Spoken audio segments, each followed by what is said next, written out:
Ayan mga pare ko, sa wakas dumating na kagabi ang ating mga stock na which is napakadaming naka-reserve sa batch na ito. Itong ating Osron Mega kay Sir Carlo ng Davao, kaya pipick upin niya lang ito sa ating shop.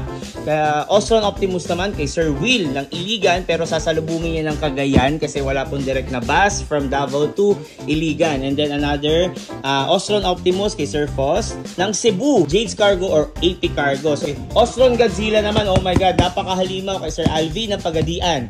Pero luluwas siya ng Davao City to pick up this electric scooter. So, meron tayong 4-wheel fold dito na color blue kay Sir Romeo. Ayan.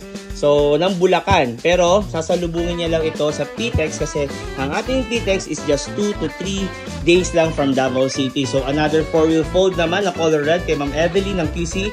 Pero, sasalubungin niya rin ng PTEX and dalawang in-order nila. Kaya, ayan, red at saka blue. And then, lastly, ang ating V-Bike chopper na which is customized to kasi naka 1,500 na ang watts ng motor and naka 31.5 AH naman na lithium battery. Kay Sir Randall naman to ng Bulacan. Kaso lang, wala siyang time to pick up it in PTEX kaya ipapalalabog natin from PTEX to Bulacan.